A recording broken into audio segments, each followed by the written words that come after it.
Pagi Bapak Ibu Saudara sekalian, kita patut bersyukur kepada Tuhan. Tuhan memberi kita kesempatan untuk mendengarkan firman-Nya, untuk mengingat semua kebaikan-Nya, dan mengungkapkan rasa syukur kita melalui pujian kita. Mari kita berdoa terlebih dahulu sebelum kita mendengarkan firman-Nya. Bapa di surga, kami sungguh bersyukur Tuhan baik kepada kami. Tuhan, anugerah-Mu selalu sempurna dalam hidup kami. Bahkan di tengah keadaan yang paling buruk sekalipun, kami mendapati anugerah-Mu selalu cukup bagi kami. Dan sebentar kami akan mendengarkan firman-Mu, kami juga bersyukur untuk kesempatan ini. Kami berdoa kiranya Roh-Mu yang kudus bekerja melampaui dari apa yang mampu kami pikirkan atau harapkan, melebihi dari kata-kata hamba-Mu. Jadikan momen pemberitaan firman sebagai momen perjumpaan kami bersama dengan Tuhan. Engkau tahu betapa kami lemah, terbatas, dan berdosa. Kami sungguh membutuhkan Tuhan untuk menopang kami melalui firman-Mu. Kalau tanpa firman-Mu, bagaimana kami bisa berani menghadapi tahun yang baru? Tuhan, kami sungguh berdoa kiranya nama-Mu dimuliakan dan hati-Mu disenangkan melalui pemberitaan firman. Kami berdoa kiranya Injil Yesus Kristus yang benar dan menyelamatkan, kematiannya, kebangkitannya, penebusannya yang sempurna dan beranugerah, kiranya diberitakan sejelas-jelasnya di antara kami.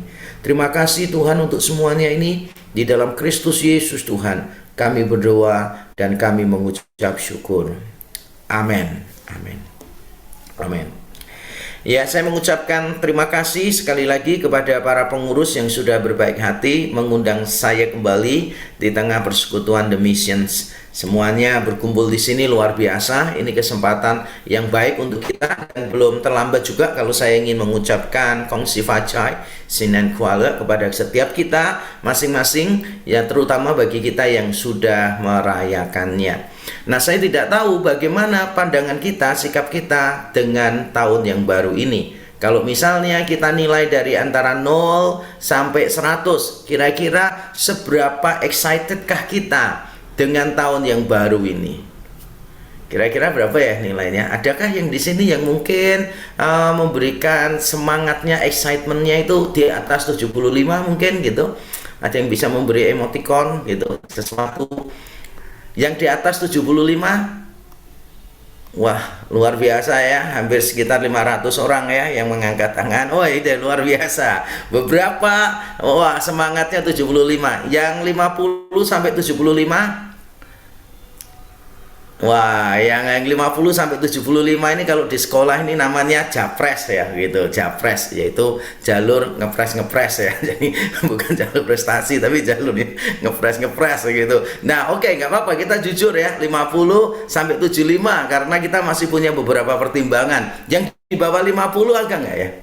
Yang di bawah 50 apakah ada? Wah, puji Tuhan nggak ada ya. Wah, nggak ada nih pengurusnya. Tadi waktu saya tanya bagian terakhir ini udah dakdikduk ya gitu. Wah, kalau sampai ada yang ngangkat tangan dan lebih dari separuh, rasanya kok gagal sebagai pengurus The Missions gitu kan ya. Bukanlah, saudara ya, bukan itu ukurannya. Tapi saya sadar bahwa memulai tahun yang baru ini bukan hal yang mudah bagi banyak orang. Karena itu saya ingin menghibur kita dengan firman Tuhan. Firman Tuhan hari ini saya ambil judul A Perfect Journey with God. A Perfect Journey with God. Dan nanti kita akan membaca dari Kejadian 12 ayat 10 sampai 20. Nanti kita akan membaca ke sana. Tapi sebelumnya saya ingin bertanya sekali lagi kepada kita. Seandainya kita boleh menyebutkan 3 ciri perjalanan yang sempurna bersama dengan Tuhan, kira-kira cirinya apa? Kalau seandainya kita boleh menyebutkan top 3 tanda-tanda seorang yang memiliki perjalanan yang sempurna dengan Tuhan dalam hati kita, coba kita pikirkan sendiri, kira-kira 3 apa karakteristik orang yang perjalanannya bersama Tuhan dengan sempurna. Mungkin kita terpikir orang-orang yang kelihatannya hidupnya itu tidak pernah susah. Kemarin saya mengisi persekutuan doa, saya berbicara tentang penderitaan bersama dengan Kristus, dan ada orang yang bertanya, Pak, bagaimana dengan orang-orang yang dari awal lahir tidak pernah susah, Pak, sampai sekarang tidak pernah susah? Wah, saya cukup kaget. Ada juga ya orang yang begitu ya, lahir bayi lain nangis, dia bisa tertawa. kata pertama kalau bayi lahir itu mama, papa, orang ini haleluya gitu kan ya. Wah, ada juga ya orang yang hidupnya tampaknya nggak pernah susah begitu. Nah, kalau kita melihat seseorang itu, aduh orang itu berjalan bersama Tuhan, hebat, luar biasa. Biasanya dalam pikiran kita, mungkin kita akan menganggap begini, orangnya itu hidupnya itu kayak lurus, bebas tol gitu, bebas hambatan gitu kan, seperti di jalan tol gitu kan, yang wah semuanya serba lancar, luar biasa, tidak ada kendala sama sekali, tidak ada persoalan yang berarti sama sekali, hidupnya kelihatannya lempeng-lempeng saja. Nah, kalau kita berpikiran bahwa hidup bersama Tuhan yang sempurna adalah hidup yang tanpa persoalan, maka kita mungkin selama ini telah memandang sesuatu dengan cara yang keliru. Mungkin kita telah memandang sesuatu dengan cara yang keliru. Saya bersyukur tahun yang lalu saya dengan keluarga sempat, sebelum anak-anak saya berangkat ke Amerika untuk kuliah, sempat untuk liburan di Sumba. Wah, Sumba itu menurut saya the most beautiful place, the most beautiful island in the world ya. Saya belum keliling semua dunia, tapi dari foto-foto yang ada, dari pengalaman saya ke Sumba, saya meyakini bahwa ini adalah tempat yang paling bagus. Tetapi seringkali tempat yang paling bagus harus dicapai dengan jalan yang susah payah. Saya ingat saya pergi ke satu air terjun, aduh bagus banget air terjunnya, airnya warna airnya hijau, begitu bagus, ada tebing-tebingnya, dan saya melompat dari atas tebing begitu kan ya, wah luar biasa. Pertama saya sempat takut juga kan, mau lompat itu kan berapa meter itu ya, saya sempat mau lompat tuh udah mikir-mikir ini, wah bagaimana ini, lompat nggak, kalau saya nggak lompat saya penasaran nanti sampai tua ya kan, tambah tua tambah saya nggak ada kesempatan untuk melompat.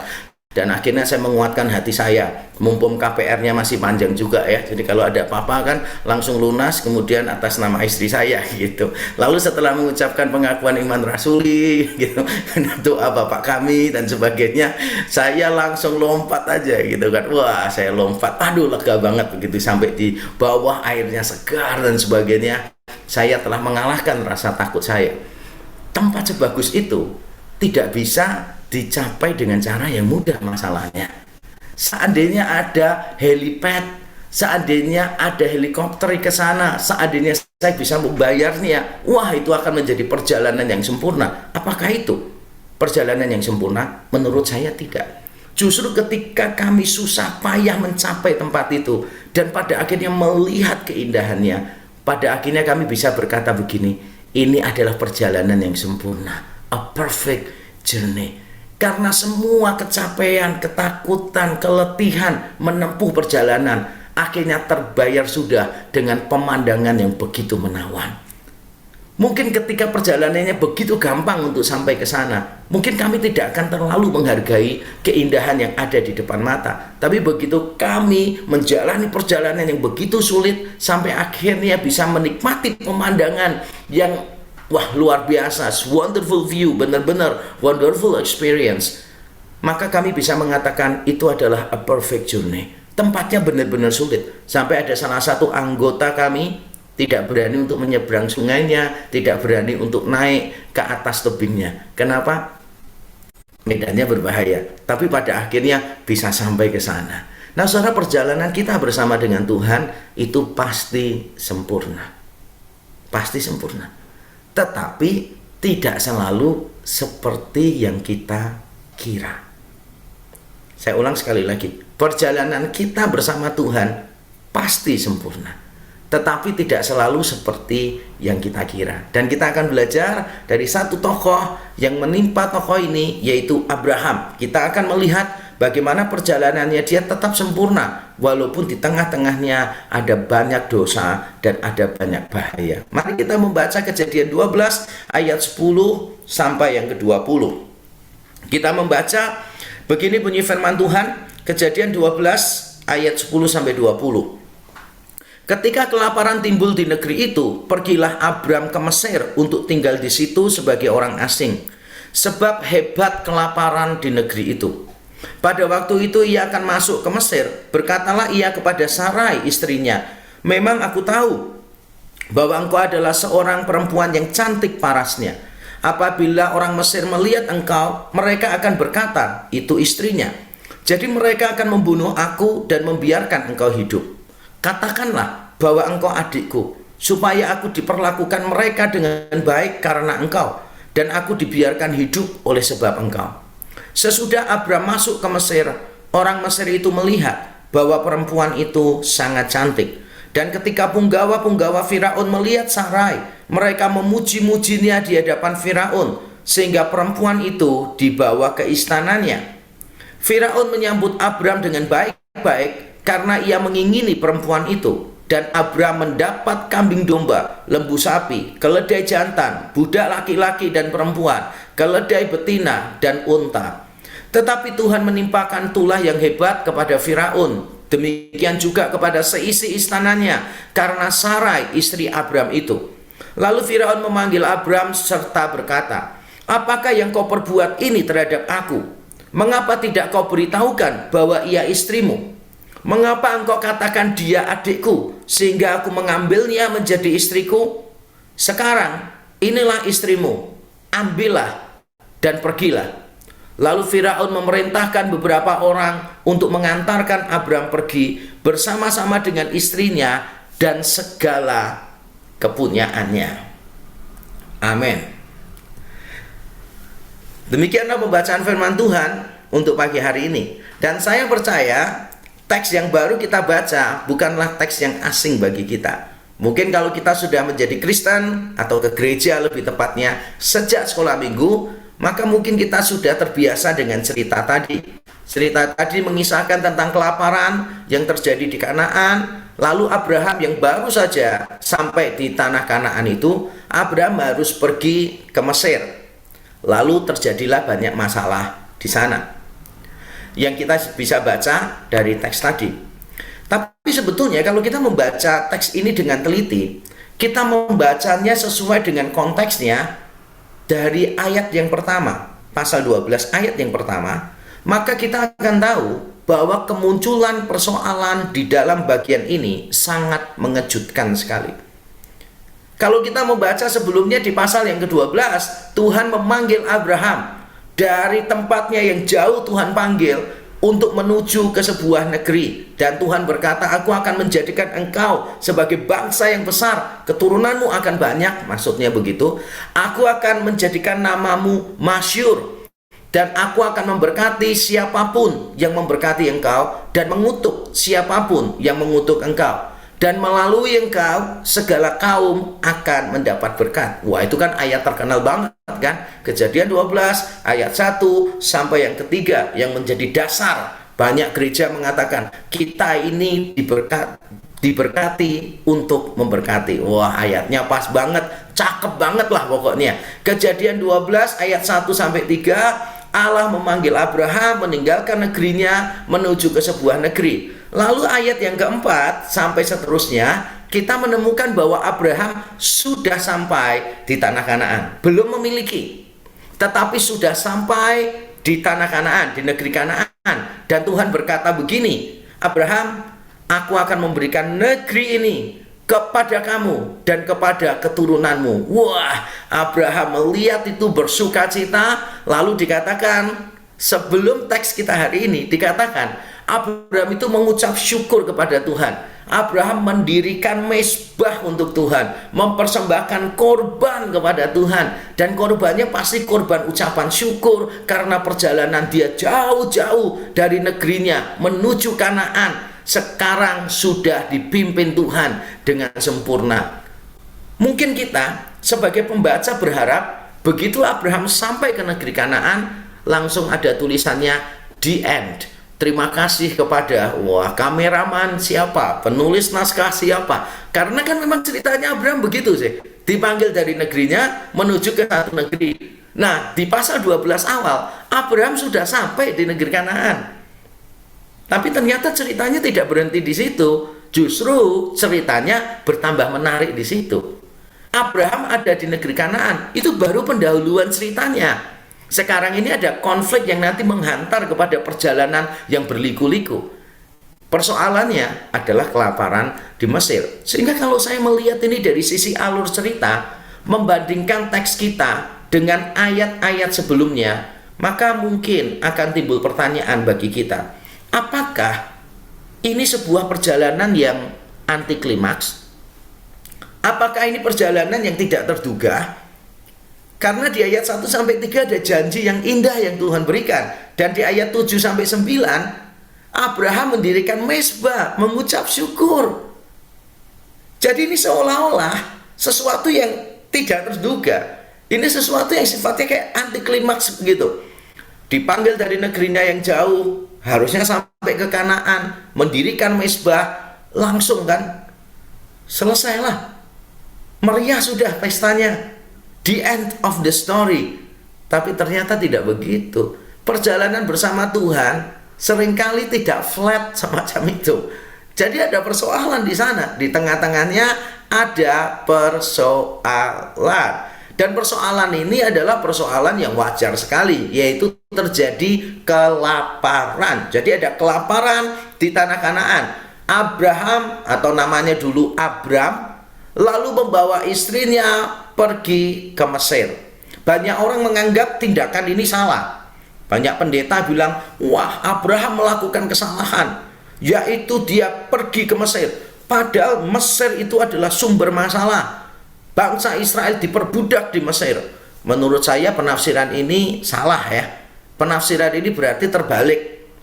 Bangsa Mesir memperbudak Israel itu nanti jauh di zaman Musa. Jadi pada saat Abraham, ya Abraham belum tahu bahwa bangsa Israel keturunannya nanti akan diperbudak oleh Mesir. Itu namanya anakronisme ya. Melihat sesuatu dari perspektif yang lebih modern, itu kesalahan anakronistik. Kita tidak boleh melakukan itu. Ya jelas kalau kita sebagai Abraham, ya kita tidak akan pernah tahu bahwa keturunannya nanti akan diperbudak di Mesir. Dan sangat wajar pilihan Abraham ketika terjadi kelaparan, dia perginya ke Mesir. Kenapa? Karena Mesir itu punya sungai yang besar, yaitu Sungai Nil. Dan kita perlu memahami geografi kuno dengan baik. Zaman dulu tidak banyak teknologi pertanian maupun peternakan. Negara yang berkembang selalu, garis bawah ya, negara yang berkembang selalu berada di dekat aliran air. Kalau ada sumber mata air, disitulah negaranya bisa berkembang. Kalau ada sungai, disitulah negaranya bisa berkembang. Karena seluruh kehidupan itu ditentukan oleh air. Kita harus ingat bahwa hidup di padang gurun, kebutuhan terbesar kita adalah air. Yang pernah pergi tur ke Israel, Mesir, Yordania pasti tahu ya. Saya beberapa kali memimpin study tour, bukan liburan ya, tapi study tour. Saya menerangkan situs-situsnya secara akademis, apakah benar demikian atau itu cuma versi pariwisata saja begitu. Nah, berkali-kali saya ke sana memimpin study tour, saya selalu mengingatkan, kita ini kadangkala kurang menghargai air kalau di Indonesia. Terutama anak-anak kecil gitu, anak-anak remaja. Airnya satu botol diminum sedikit terus dibuang, nggak dihabiskan. Siapa yang akan menghabiskan? Ngambil satu gelas air mineral gitu, diminum cuma sedikit, ditinggal. Makanya saya mengajar anak-anak saya, ambil secukupnya, yang kamu ambil harus kamu habiskan. Sebagai bentuk tanggung jawab, sebagai bentuk penghematan yang seharusnya dilakukan anak sejak kecil. Jadi saya melatih anak saya makan secukupnya. Kalau mau tambah nanti bisa menambah. Jangan karunia memindahkan gunung langsung dipraktekkan begitu kan ya. Jangan sampai begitu. Makan secukupnya, setelah makan habis boleh tambah. Minum juga begitu. Nah, tapi kita di Indonesia tampaknya tidak terlalu menghargai air karena kita memang terbiasa nyanyi lagu Indonesia Tanah Airku. Air kita begitu banyak gitu. Tapi begitu kita sampai di Israel, di Mesir, di Yordania, maka kita baru tahu itu bukan tanah air, tetapi tanah pasir gitu kan ya. Ketika kita tahu kita berada di tengah-tengah tanah pasir, maka kita tahu betapa pentingnya air. Nah, zaman dulu ketika teknologi belum berkembang, air tetap juga menjadi inti dari kehidupan. Tetapi masalahnya zaman dulu tidak ada teknologi, tidak bisa disalurkan dengan pipa yang begitu macam-macam, tidak bisa ada penggalian-penggalian, sehingga kehidupan satu negara ditentukan oleh sungai, oleh wadi, sumber mata air di situ. Bahkan orang-orang Mesir menjuluki Sungai Nil salah satunya dengan sungai kehidupan. Dianggap sebagai dewa oleh orang-orang Mesir karena disitulah mereka menggantungkan hidupnya. Jadi sekali lagi, keputusan Abram untuk menuju ke Mesir di tengah-tengah kelaparan, keputusan ini wajar. Keputusan ini sendiri adalah wajar. Semua orang akan melakukan hal yang sama. Kita ingat di peristiwa berikutnya, Yakub ketika mengalami kelaparan yang sama, perginya kemana? Perginya ke Mesir juga. Sangat wajar memang. Ini tidak ada masalah. Tapi setelah sampai ke Mesir, baru akan muncul sebuah masalah. Dan Abraham ini pandai menebak masalahnya. Dia melihat istrinya ini cantik ya. Wah, istrinya ini cantik. Jadi punya masalah ya. Jangan pikir kalau istrinya itu cantik tidak ada masalah. Oh, jangan kira begitu. Ada orang yang seneng ya, punya istri cantik gitu, seneng gitu. Tapi ternyata setelah menikah malah jadi masalah. Cantik itu biasanya high maintenance ya, biasanya biaya perawatannya mahal misalnya begitu kan, penampilannya itu juga harus begini-begini, ada standarnya sendiri gitu kan ya. Dan kalau suaminya tidak seberapa menarik penampilannya, itu mudah cemburuan gitu. Jadi nanti kalau orang lirik istrinya, waduh dia bisa sewot, luar biasa, begitu kan ya. Kalau istrinya disalamin pendetanya agak lama, lebih dari 3 detik, itu bisa cemburu. Saya pernah itu, ada istri yang cerita ke saya, bukan jemaat saya ya, jemaat orang lain gitu, cerita, Pak, tolong Pak, saya ini bingung, suami saya itu pencemburu, luar biasa Pak, tingkat dewa Pak, dia itu cemburunya dengan saya. Wah, kenapa Cik, kok bisa cemburu? Ya gitu, katanya saya itu terlalu cantik buat dia. Jadi bahkan dia cemburu sama pendeta saya, kan aneh Pak. Jadi pada waktu keluar dari gereja gitu, saya jalan duluan, disalamin pendeta saya, terus tanya, bagaimana kabarnya Bu? Gitu sambil pegang tangan saya. Terus dia lepaskan, saya jawab. Waktu sama suami saya, dia cuma pegang tangan, tidak tanya kabar. Wah, suami saya cemburu Pak gitu. Ya padahal kan ya wajar sih. Kan kabarnya udah ditanyakan ke istrinya. Ngapain tanya hal yang sama kepada suaminya? Dan itu kalau tiap jemaat ditanya apa kabarnya begitu kan ya.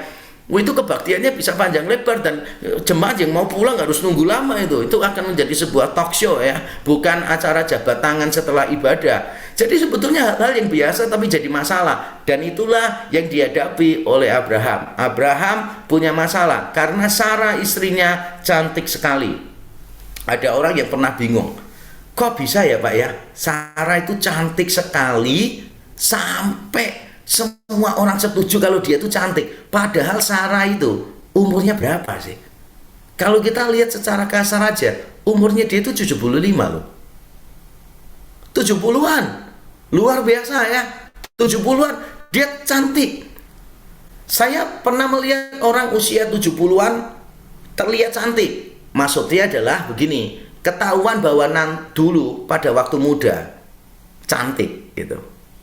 Tetapi di sini bukan cuma dulu pada waktu muda cantik, tapi benar-benar sangat cantik sampai seorang raja dan pegawai-pegawainya itu mengakui ini cantik dan dibawa gitu. Padahal raja itu kan bisa milih siapa saja yang cantik kan, tapi begitu melihat Sarai juga terpukau, cantik banget. Makanya ada orang bingung, anak muda tanya ke saya, masa Alkitab itu bukan dongeng apa? Rasanya dongeng loh Pak. Masa umur 75 bisa cantik? Lalu saya jelaskan, masuk akal lah 75 cantik. Kenapa? Karena orang pada waktu itu rata-rata hidupnya berapa sih? Rata-rata hidupnya 120-130 baru mati. Nah, kalau memang benar rata-rata hidup orang waktu itu 130-an, maka 75 itu sama saja dengan seperti sekarang. Masa hidup kita 70-80, kita umurnya 40. Ada nggak orang yang umur 40 cantik? Sampai orang lain mau mengambil istri? Ada. Ada nggak orang umurnya 40-an terlihat ganteng gitu? Ada. Bapak Ibu Saudara sedang melihat orang itu sekarang berbicara. Nah, ada ya Bapak Ibu Saudara.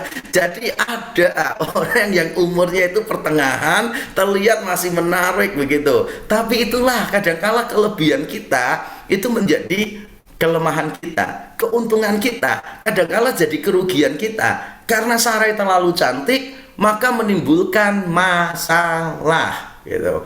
Makanya bersyukurlah bapak-bapak di sini yang istrinya tidak terlalu cantik, katakan amin. Tapi pastikan istri kita tidak mendengarnya ya. Kalau mendengarnya bisa jadi masalah, saya nggak ikut-ikut ya di tahun baru ini ya gitu. Jadi kadangkala kelebihan kita itu bisa menjadi kelemahan kita. Sungguh kelebihan kita itu bisa menjadi kelemahan kita, dan itulah persoalan yang sedang dihadapi oleh Abraham. Kelihatannya anti klimaks ya.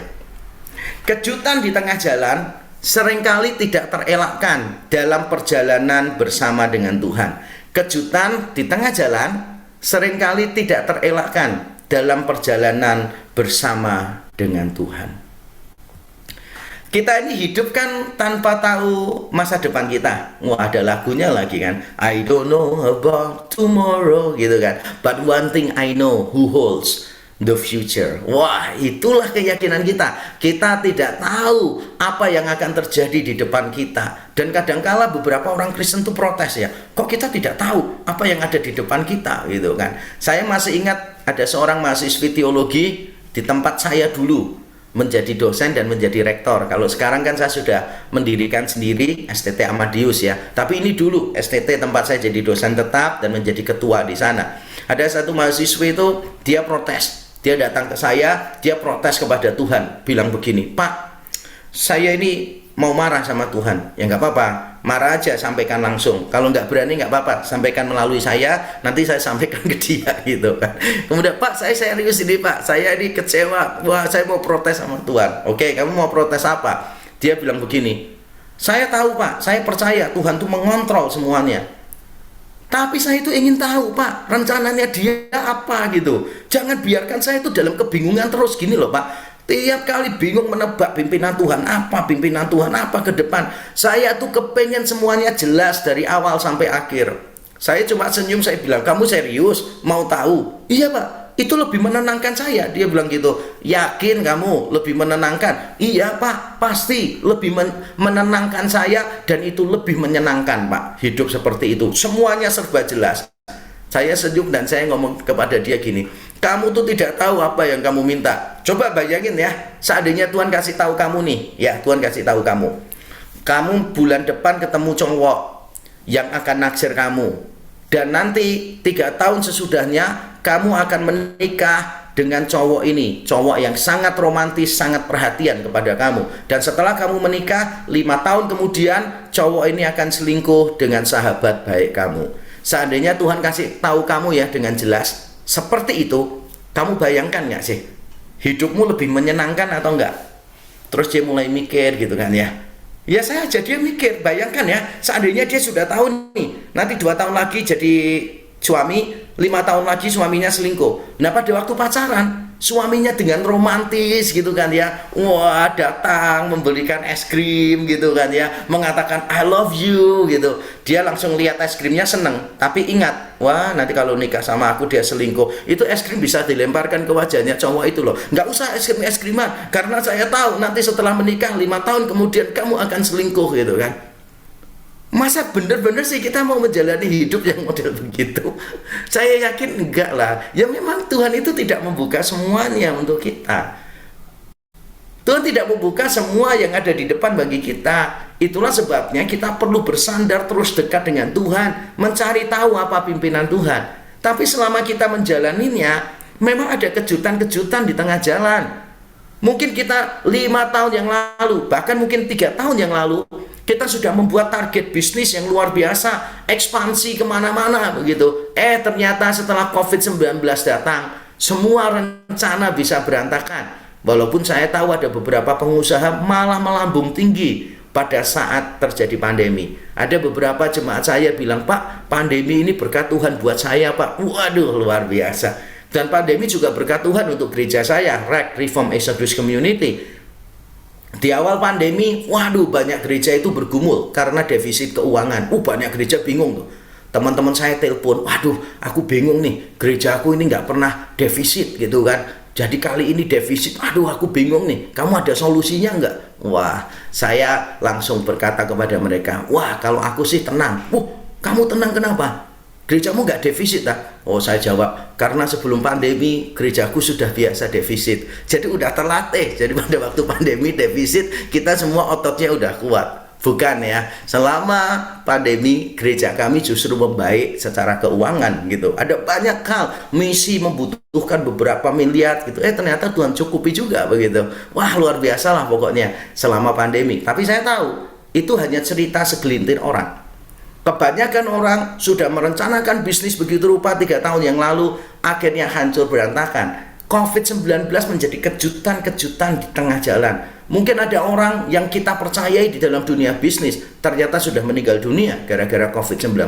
Jadi ada disrupsi di dalam bisnis kita. Ada kejutan-kejutan di dalam bisnis kita. Padahal saya ingat dulu ya, sebelum pandemi, seminar-seminar bisnis, wah itu bicaranya tentang apa? Kita harus menyiapkan diri karena kita ini hidup di tengah zaman yang sukar untuk ditebak. Akan ada disruption di dalam bisnis kita. Wah, ternyata begitu COVID-19 datang, semuanya tetap kaget. Karena kita tidak pernah membayangkan efeknya begitu global dan berkepanjangan. Sampai beberapa pengusaha itu di tengah-tengah keputusasaannya, saya bisa melihat keputusasaan mereka. Menanyakan sesuatu kepada saya. Seolah-olah saya ini bukan pendeta. Jadi tanyanya kepada saya begini, Pak Yakob, saya mau tanya ya, kira-kira COVID ini selesainya kapan ya Pak? Gitu. Saya tahu ini pertanyaan jujur, saudara ya, muncul dari keputusasaan gitu. Karena dekat dengan saya senyum gitu kan ya. Dan saya ngomong sama dia begini, Pak, Bapak lupa ya, saya pendeta Pak gitu kan ya. Saya bukan anggota WHO Pak. Jadi saya tidak berhak untuk mengeluarkan statement apapun tentang COVID-19 ini. Saya bukan paranormal Pak yang bisa menebak kira-kira tahun depan terjadi apa begitu. Kalau dekat dengan saya bisa menjawab begitu. Tapi saya bisa paham sih, orang itu kepingin kepastian gitu. Tapi saya memberitahu kita, kalau kepastiannya yang kita maksud itu adalah kita tahu segala sesuatu, maka saya bisa pastikan satu hal, itu tidak akan terjadi. Tapi kalau kepastian yang kita inginkan adalah Tuhan pasti menyertai kita, maka itulah yang Tuhan janjikan bagi kita. Jadi kelihatannya hidupnya Abraham di pasal 12 awal, kelihatannya kenceng, wah bagus nih. Tiba-tiba ada masalah nih gitu kan, ada konfliknya meningkat lagi. Nah inilah yang membuat hidup kita menjadi lebih bermakna. Tetapi masalahnya adalah kali ini Abraham melakukan kesalahan. Ketika keraguan terhadap janji Tuhan membuat Abraham melakukan kesalahan, sehingga pada akhirnya berbuntut panjang. Bayangkan kalau kita ini menjadi Abraham ya, Tuhan itu baru saja janji ya kepada Abraham, aku akan memberikan negeri ini kepada keturunanmu. Berarti kan keturunannya Abraham akan banyak. Di ayat 1-3 Tuhan sudah janji bahwa Tuhan akan memberikan keturunan yang banyak kepada Abraham melalui Sarai istrinya. Sekarang Abraham menghadapi persoalan dan Abraham melakukan kesalahan. Abraham berkata begini kepada istrinya, Sarai, kamu nanti jangan bilang kalau kamu istriku ya, sebab kalau kamu bilang kamu istriku, aku pasti akan dibunuh. Kamu bilang saja, kamu itu adikku. Dan beberapa orang menganggap begini, Abraham sebetulnya tidak bohong kok dalam kisah ini. Karena masyarakat kuno itu kan sering sih menikah dengan saudaranya sendiri kan, dengan saudara jauh, dengan keponakan, dengan paman dan sebagainya. Sehingga sebetulnya ketika Abraham menyebut Sarai sebagai adiknya, sebetulnya tidak masalah kok. Itu namanya berhikmat.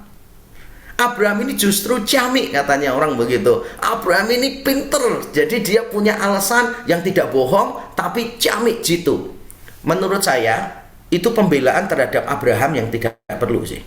Kenapa tidak perlu? Karena kalau kita melihat apa yang diucapkan oleh Abraham ini merupakan bentuk ketidakpercayaan Abraham terhadap janji Allah. Kenapa dia takut bahwa dia akan dibunuh? Bukankah Allah baru saja berjanji bahwa dia akan menjadi bapak bangsa yang besar? Ya kalau pada waktu peristiwa ini terjadi dia belum punya keturunan, ya tidak mungkin Allah akan membiarkan dia dibunuh. Tidak mungkin. Karena Allah setia kepada janjinya. Tidak mungkin lah. Jadi Abraham sebetulnya apa yang dia lakukan di sini menunjukkan keraguannya terhadap janji Allah. Dan Firaun sendiri menangkap tindakan Abraham sebagai sebuah penipuan, sebagai sebuah kebohongan loh. Firaun sampai mengatakan, kenapa kamu tidak jujur bahwa dia istrimu, sehingga engkau menimpakan tulah kepadaku dan seisi istanaku. Firaun juga marah, karena Firaun merasa tidak salah. Firaun merasa tidak salah, dia merasa tidak mengambil istrinya orang. Berarti Abraham memang berbohong sih. Mungkin kita berkata, iyalah, tapi kan itu terpaksa dilakukan. Ya, walaupun terpaksa dilakukan, bohong tetap bohong. Ada orang yang mengatakan, ya itu kan namanya bohong putih ya, melakukan kebohongan untuk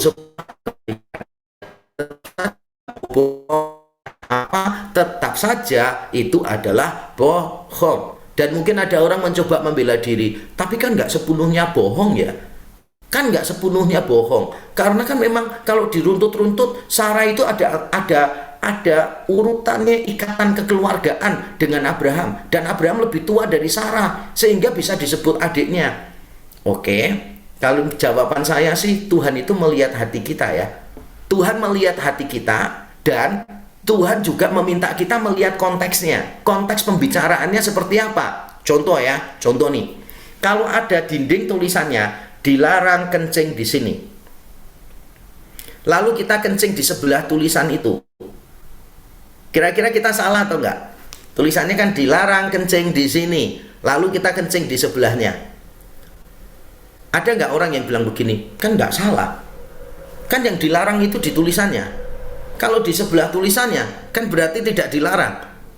Kita kan pasti akan mengatakan, kamu tuh mengada-ngada. Maksudnya konteksnya dilarang kencing di sini itu konteksnya adalah ya di tembok inilah.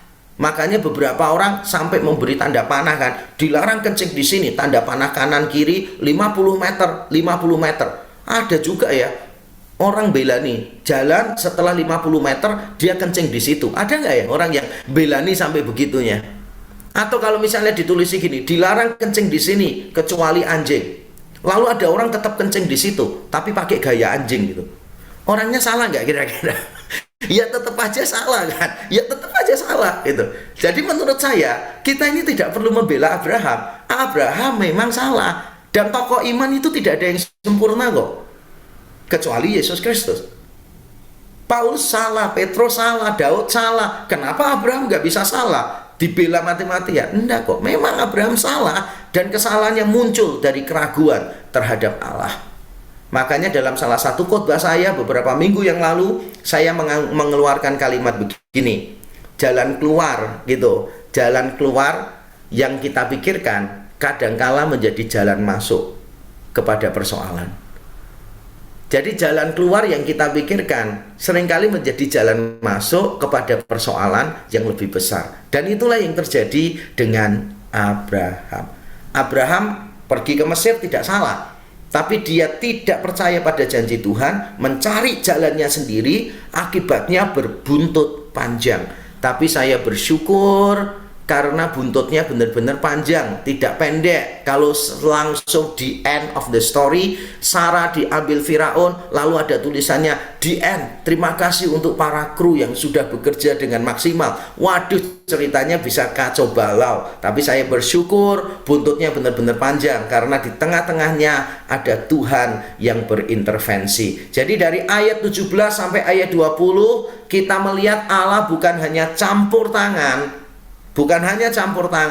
tetapi Allah membalikkan keadaan. Allah bukan cuma campur tangan, tetapi Allah membalikkan keadaan. Nah, saya tidak ingin kita menganggap apa yang terjadi pada Abraham ini hal yang biasa. Coba kita pikirkan begini. Inti dari janji Tuhan itu kan tanah. Yang kedua itu keturunan. Yang ketiga adalah relasi. Itu konsisten di Kejadian sampai Pentatuk ya. Jadi 3 hal ini. Nah, kita akan fokus kepada yang keturunan ini. Tuhan sudah janji Abraham akan punya keturunan dari siapa? Dari Sarai. Sekarang Sarai diambil oleh Firaun. Pernah nggak membayangkan begini? Bagaimana seandainya terjadi apa-apa dengan Sarai? Apa jadi janji Tuhan kepada Sarai? Ini pertanyaan yang kita perlu pikirkan loh. Bagaimana seandainya Sarai diapa-apakan oleh Firaun sampai terjadi apa-apa? Misalnya ya, sampai Sarah itu mengandung, hamil gitu kan ya. Tapi anaknya adalah anaknya Firaun. Pernah bayangkan nggak kemungkinan ke sana? Seandainya Tuhan tidak intervensi, maka Sarah ini akan menjadi istri Firaun. Sehingga janji Tuhan kepada Abraham bahwa dia akan memiliki keturunan dari Sarah itu juga tidak akan terpenuhi. Dan bagaimana bisa Firaun mengapa-ngapakan Sarah sampai terjadi apa-apa? Lalu jadi apa janji Tuhan itu? Tuhan tidak mau itu. Bagaimana seandainya, pikirkan ya tentang tanah nih. Seandainya pikirkan tentang tanah. Seandainya Sarah itu menjadi istri Firaun, misalnya begitu, menjadi istri Firaun, berarti nanti Abraham itu akan menjadi bagian dari keluarga bangsawan, dan mudah sekali bagi bangsa Mesir untuk mencaplok daerah-daerah sekitarnya, termasuk tanah Kanaan, karena Mesir itu bangsa yang besar sekali pada waktu itu. Mungkin Abraham akan memiliki tanah Kanaan, tapi bukan sebagai pemberian Tuhan. Mungkin Abraham akan memiliki tanah Kanaan, tetapi itu hasil penaklukan secara militer. Karena dia di-backup oleh tentara-tentara Firaun, karena dianggap kakak ipar dari Firaun, dia bisa menguasai tanah Kanaan. Tapi bukan itu rencana Tuhan. Rencana Tuhan adalah Abraham memiliki tanah Kanaan sebagai sebuah pemberian. Rencana Tuhan adalah Abraham memiliki banyak keturunan dari Sarah.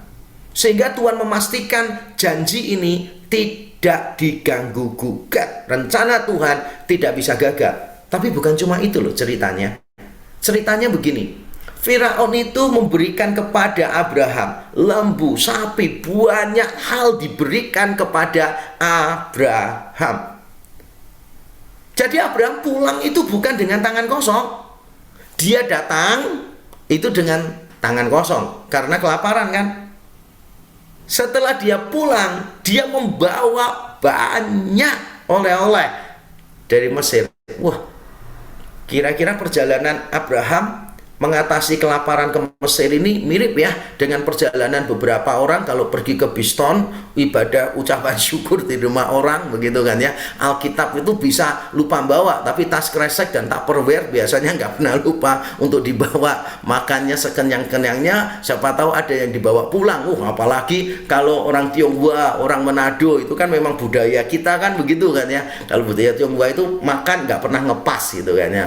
Makan itu selalu lebih karena kita menganggap penting makan bersama itu kan gitu. Itu budaya kita, part of our culture. Nah di Manado juga begitu. Kalau makan itu selalu berlimpah-limpah gitu. Dan saya pernah tanya beberapa pendeta, ini jemaatnya berapa, makanannya berapa? Oh memang di sini budayanya begitu. Kita tidak boleh memberi makan itu porsinya pas, harus lebih. Kenapa harus lebih? Kan terbuang percuma. Tidak ada yang percuma di sini. Semuanya datang udah siap dengan tas kresek dan semua kontainernya. Wah luar biasa ya, luar biasa. Nah, Abraham kelaparan nih, nggak bawa apa-apa. Datang ke Mesir. Pulangnya itu dibalikkan loh keadaannya oleh Tuhan. Pulangnya justru membawa banyak barang.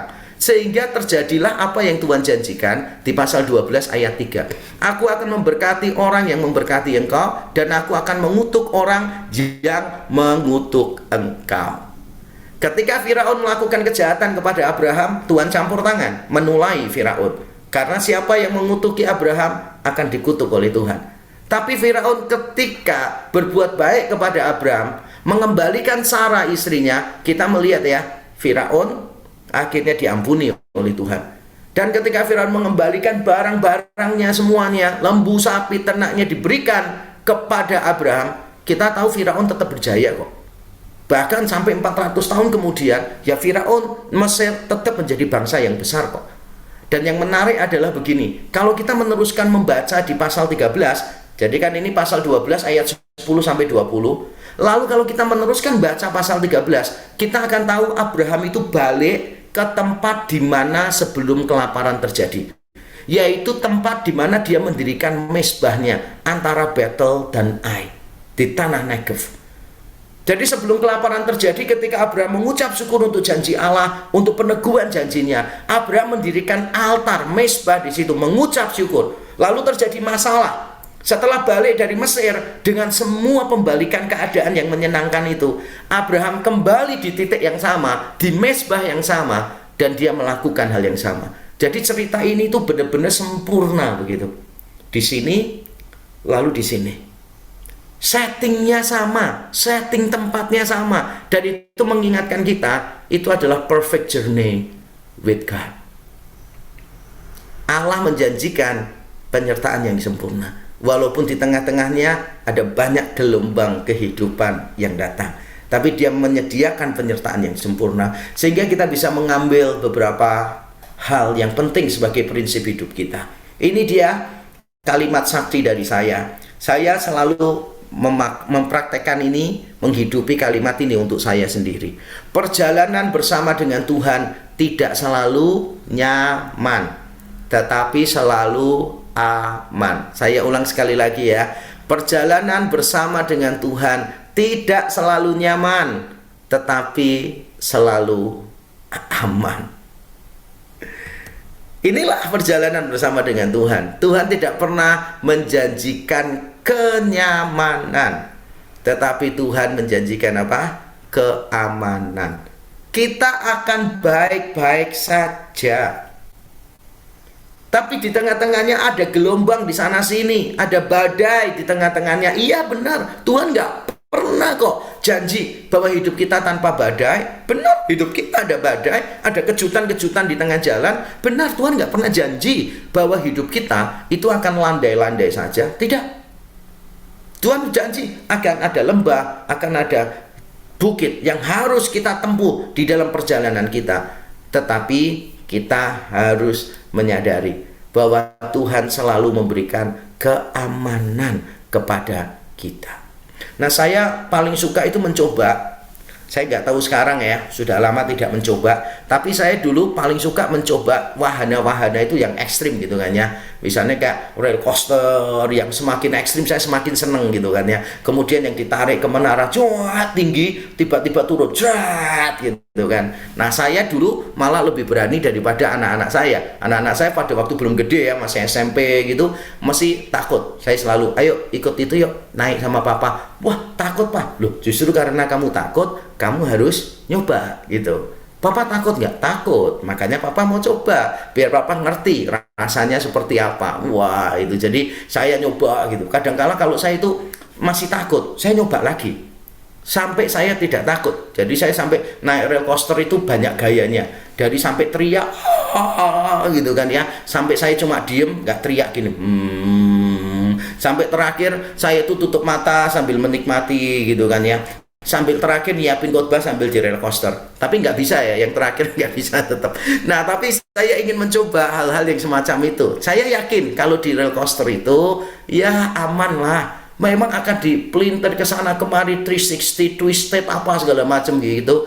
Tapi kan kita tahu teknologinya udah ditata dengan baik. Bukan berarti tidak mungkin terjadi kecelakaan. Manusia bisa saja lalai. Alat bisa saja tidak sempurna. Tetapi toh kita bisa menyandarkan diri kok di tengah situasi seperti itu. Kita akan aman-aman saja. Yang penting seatbelt dipakai, diputar-putar kayak apapun, ya akhirnya akan berhenti dan kita akan baik-baik saja. Ya paling-paling muntah, paling-paling sakit kepala, ya paling-paling puyeng dan sebagainya. Tapi yang biasa dikejar-kejar kredit di bank, bunganya tinggi kan sudah biasa puyeng ya, sudah biasa pusing, jadi mungkin tidak akan terlalu bermasalah. Jadi Tuhan tidak pernah menjanjikan kenyamanan, tapi Tuhan menjanjikan keamanan. Nah, kalimat sakti berikutnya yang menjadi moto hidup saya adalah ini: tidak peduli jalan seperti apa yang kita lalui, yang penting dengan siapa kita berjalan. Tidak peduli jalan seperti apa yang kita lalui, yang penting dengan siapa kita berjalan. Saya yakin bahwa lembah kekelaman bersama Tuhan adalah tempat yang paling aman daripada rumput yang hijau tanpa Tuhan. Kita seringkali menginginkan padang rumput yang hijau. Padahal sebetulnya apa yang menarik dari padang rumput yang hijau kalau tidak ada Tuhan yang menyertai kita? Saya selalu mengingatkan diri saya, lembah kekelaman bersama dengan Tuhan adalah tempat yang paling aman. Amin, Bapak Ibu Saudara. Lembah kekelaman bersama dengan Tuhan adalah tempat yang paling aman, jauh lebih aman daripada di padang rumput yang hijau tanpa Tuhan. Jadi tidak peduli jalan seperti apa yang kita lalui, yang penting dengan siapa kita berjalan. Tahun baru ini kita tidak tahu what will happen to us. But one thing that we know, God holds the future. Kita nggak pernah tahu, tapi kita tahu satu hal, Tuhan memegang masa depan kita. Dan saya ingin menutup dengan sebuah ayat dari Yohanes 10 ayat 11, ayat 14 dan 15. Yesus berkata demikian, "Akulah gembala yang baik. Gembala yang baik memberikan nyawanya bagi domba-dombanya. Akulah gembala yang baik, dan aku mengenal domba-dombaku, dan domba-dombaku mengenal aku. Sama seperti Bapa mengenal aku, dan aku mengenal Bapa, dan aku memberikan nyawaku bagi domba-dombaku." Memberikan nyawa bagi domba-dombanya muncul 2 kali di sini sebagai bukti bahwa Tuhan adalah Tuhan yang baik bagi kita. Dan dengan demikian kita dikuatkan Tuhan, karena ayat ini mengajarkan kepada kita persoalan kita yang terbesar, yaitu dosa, sudah dibereskan Tuhan di atas kayu salib. Ketakutan kita yang terbesar, yaitu kematian, sudah dikalahkan Tuhan di dalam kubur yang kosong. Saya baca ulang sekali lagi. Persoalan kita yang terbesar, yaitu dosa, sudah dibereskan Tuhan di atas kayu salib. Ketakutan kita yang terbesar, yaitu kematian, sudah dikalahkan Tuhan di dalam kubur yang kosong. Kalau persoalan kita yang terbesar sudah dibereskan, kalau ketakutan kita yang terbesar sudah dikalahkan, masih adakah sesuatu yang menakutkan kita? Masih adakah sesuatu yang membuat kita cemas secara berlebihan? Apakah ada sesuatu peristiwa yang buruk yang membuat kita ketakutan? Seharusnya tidak ada. Kita tahu persoalan terbesar, ketakutan terbesar, semuanya sudah ditangani dengan sempurna oleh Tuhan. Dan itulah janji Tuhan bagi kita. Kita akan baik-baik saja karena Tuhan sudah menunjukkan kasih-Nya kepada kita. Persoalan terbesar, sekali lagi, ketakutan terbesar kita, semuanya sudah ditangani Tuhan dengan sempurna. Tidak ada alasan bagi kita menjalani tahun yang baru ini dengan ketakutan, dengan kecemasan. Hidup normal saja. Menjaga diri harus, karena Tuhan memberi kita hikmat. Tapi jangan sampai kita hidup di dalam ketakutan. Rasa takut itu wajar. Hidup dalam ketakutan itu pilihan. Saya ulang sekali lagi. Rasa takut itu wajar. Hidup dalam ketakutan adalah pilihan. Karena kita bisa tidak dikuasai oleh ketakutan. Karena kita bisa memilih untuk menolak hidup di dalam ketakutan. Kadang ada pemikiran tertentu, wajar lah. Beberapa minggu yang lalu, 2 anak saya yang kuliah di Amerika lagi liburan ke California. Dua-duanya kena virus COVID-19. Kami sebagai orang tua di sini nggak bisa melakukan apa-apa. Bingung juga, karena mereka pada akhirnya saya suruh cari hotel, isoman sendiri di hotel. Ada khawatir, ada. Tapi kami menolak untuk hidup di dalam kekhawatiran. Karena kami percaya bahwa Allah mengasihi anak-anak kami lebih daripada kami mengasihi mereka. Mereka berada di tangan yang lebih baik daripada di tangan orang tuanya sendiri. Ada kekhawatiran, ketakutan, kekhawatiran wajar. Tapi hidup di dalam kekhawatiran, hidup di dalam ketakutan adalah sebuah pilihan. Dan saya memilih untuk tidak mau hidup di dalam ketakutan dan di dalam kekhawatiran. Bagaimana dengan Bapak Ibu Saudara di sini? Mari kita tunduk kepala, kita berdoa. Bapa di surga, terima kasih untuk firman-Mu. Terima kasih Engkau menyapa kami di tengah ketidaktahuan kami tentang tahun yang baru ini. Kami bersyukur Tuhan, Engkau menyapa kami. Kami tidak bisa memprediksi bagaimana persebaran varian Omikron ini, seberapa besarkah itu. Kalau kami mendengar kata para ahli, maka mungkin hati kami ciut, karena ini baru permulaan, belum puncak dari persebarannya. Tapi kami ingin mendengarkan firman Tuhan, sehingga kami bisa merasa aman. Apapun yang terjadi, mungkin situasi bisa lebih buruk daripada tahun-tahun sebelumnya. Walaupun itu bukan harapan kami. Tetapi kalaupun yang terburuk terjadi, kami percaya kami akan aman saja. Karena persoalan kami yang terbesar, yaitu dosa, sudah dibereskan oleh Tuhan di atas kayu salib. Karena ketakutan kami yang terbesar, yaitu kematian, sudah dikalahkan Tuhan di dalam kubur yang kosong. Kami aman berada di dalam tangan-Mu, karena Engkau mengasihi kami lebih daripada apapun yang mampu kami pikirkan tentang Engkau, melebihi dari apapun yang mampu kami harapkan dari Engkau. Terima kasih ya Tuhan. Kiranya firman-Mu menolong kami hamba-Mu yang menyampaikan, dan umat-Mu yang mendengar, supaya kami melewati, menjalani tahun baru ini dengan penuh semangat, dengan penuh optimisme, dengan penuh keyakinan bahwa Tuhan akan menyertai kami.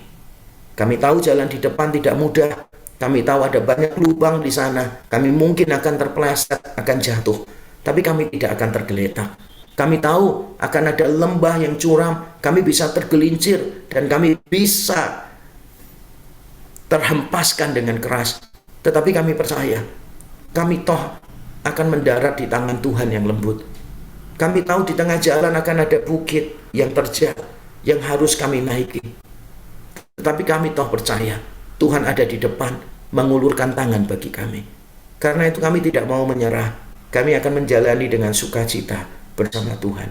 Ini kami Tuhan, menyerahkan hidup kami, kesehatan kami, keluarga kami, bisnis kami, anak-anak kami, apapun kami serahkan ke dalam tangan-Mu, dan kami aman karena Tuhan yang memegang hari esok kami.